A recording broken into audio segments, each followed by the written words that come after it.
So in the last video we looked at what a sedentary lifestyle was, and hopefully you remember that. It's a lifestyle that contains little or no physical activity.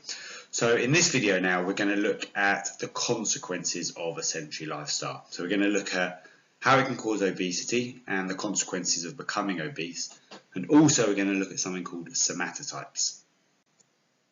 So first we're going to look at what obesity is. And obesity refers to someone who has a large fat content within their body. And it is usually caused by an imbalance of the calories they eat compared to how much energy they're expending.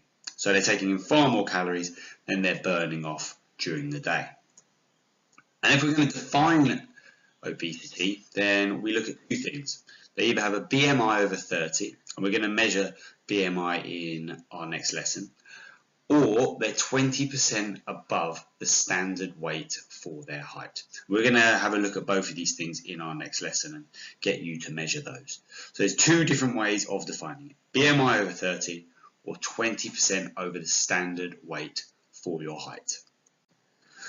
So now we're going to have a look at the consequences of obesity, and an easy way to remember it is with the acronym obesity is bad, and every letter of is bad refers to one of the consequences. So firstly, we've got I. Obesity can lead to injuries. It can also reduce your stamina levels, so it makes you far less fit than if you didn't have obesity. It can also increase your blood pressure. Obviously, you've got far more pressure being put on your arteries, far more fat in your arteries, and that can increase your blood pressure. It can also increase the risk of heart attacks. Like we looked at in the previous video, it can increase the amount of fatty plaques that build up inside your arteries, and that can restrict the amount of blood that can get to your heart, and that eventually can result in a heart attack. And finally, it can also increase your risk of diabetes. So you've got these 5 consequences: ISBAD, injury, stamina, blood pressure, heart attacks, and diabetes. So it's an easy way to help you remember the different consequences. And there are a lot more consequences we're going to look at. Remember, we've got physical health, mental health, social health. So we're going to have a look at how obesity affects these 3 different areas. Before we look at physical, mental, and social health, we're going to look at how obesity can affect your performance in sport. So obviously being obese is going to limit you. You're obviously not going to get to a really elite level in sports like football and rugby, because it has a number of different effects. One, it reduces your stamina, or another word for that is your cardiovascular endurance. You're going to be far less fit. You're not going to be able to run as far if you are obese. It also reduces your flexibility. You're not going to be able to get as much range of movement from your joints, your arms, your legs, your hips, if you're obese. It's also going to reduce your agility, so the ability for you to move quickly and change direction. So that's obviously going to be limited if you are obese. And if you are obese, it's obviously going to slow you down. You're not going to have the same amount of speed or power as you would if you weren't obese. So hopefully you can see, if you're obese, then it's going to have a really big impact on your physical performance. So now we're going to start to look at how obesity affects physical, mental, and social health. Make it really clear in your notes when you're taking down from the video. Clear subheadings: physical health, mental health, social health. So you can clearly look back on your notes and see what the different impacts are. So for physical health, obesity is obviously going to bring about ill health. There's a number of disorders that are linked to obesity. If you're obese, then you're more likely to develop cancer, to develop a risk of heart attack and heart disease.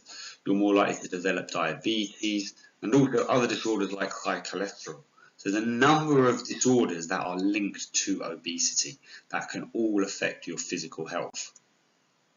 This is just a little slide to show you what a healthy heart, so this heart here on this side, is a healthy person's heart.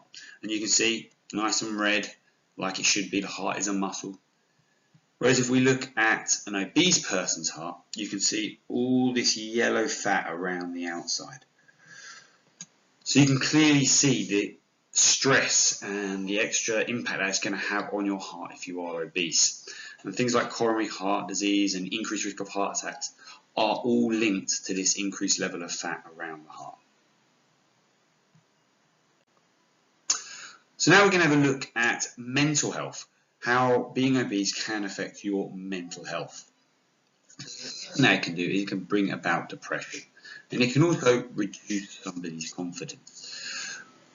A lot of confidence is linked to body shape and body image, like we spoke about in previous lessons. And one of the big things about having obesity is your own perception of yourself and your own idea of your body image is not good. So that can lead to lack of confidence, which over time can develop into depression. And the final one we're going to look at then is social health. So we're going to look at how obesity affects you socially. And you can see here, the picture in the bottom hand corner is someone who's at an extreme level of obesity. And it obviously is going to affect your ability to socialise with other people, because for some people who are obese, they're not even going to be able to leave their home. So this person here in America would even need some sort of crane or assistance in order to even get out of their house. And obviously that's going to affect your ability to socialise with other people. The important thing when we're looking at obesity is this idea of an energy balance. And what we're aiming for in life is to balance out the calories we eat with the amount of exercise and energy we burn off. We're trying to get that balance correct. However, if we eat more food than we burn off, we obviously start to put on weight. And the same thing applies in the opposite direction. If you eat less calories and less food than you're burning off, you end up losing weight. So this balance is really, really important. And there's obviously an inevitable consequence of getting this balance wrong. And we call this, when we're linking it to obesity, a positive energy balance. And this is where we take in more calories than we're expending. So we're eating far more calories from our food than we're burning off during the day. And what happens is you start to put on weight. And if we're trying to link this to sport, then obviously it's going to reduce our speed, it's going to reduce our level of cardiovascular endurance. We're not going to be able to run for as long as we would normally. But the big impact of getting this energy balance wrong is it might affect something called your somatotype. And your somatotype is basically your body shape or your body type. And we've got three main body types that you need to know about: ectomorphs, endomorphs, and mesomorphs. And we're going to go through what these three different body types look like and what their characteristics are.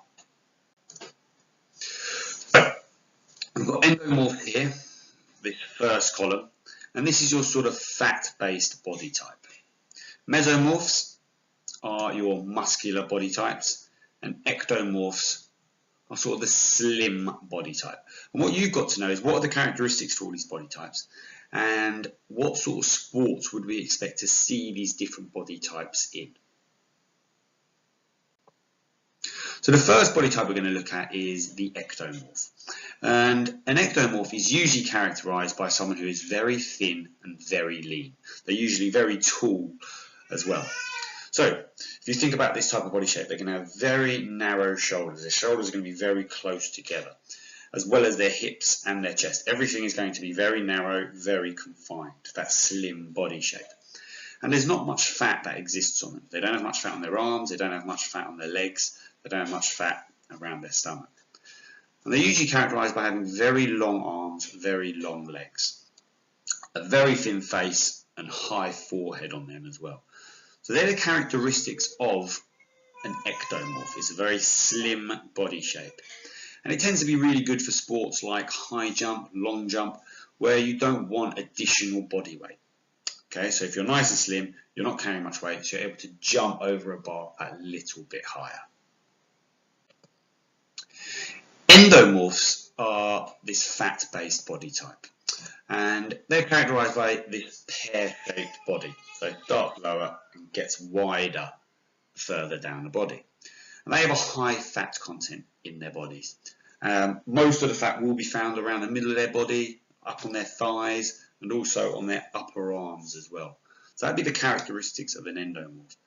And that is really useful in some sports. If you think sumo wrestling, a prop in rugby, a discus thrower, they are going to have these much larger, high fat content bodies. The final body type we're going to look at then is the mesomorph. This is your muscular body type. They've got sort of a wedge shape, so it starts nice and high and gets thinner as we go into their waist. And they've got an awful lot of muscle content on them. And they've got really broad shoulders, so whereas an ectomorph has really narrow shoulders, a mesomorph will have really wide shoulders. And they've got a very thin waist. So you can see here on the drawing, it starts wide and goes in at his waist. Wide shoulders, goes in at his waist.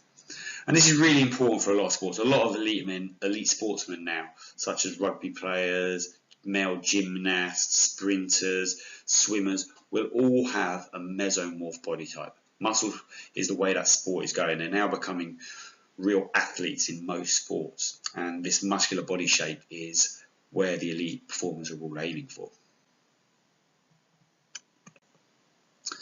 So it is possible to alter your body shape. Your body shape type generally and largely is determined by genetics. So your parents and their genes will determine your body type. However, you are able to make changes to it. You can change your diet, you can change it by training. And there's different ways. So if you eat more or exercise less, then you're going to become an endomorph because you're going to be taking in more calories, you're going to be burning off less calories, so you become an endomorph.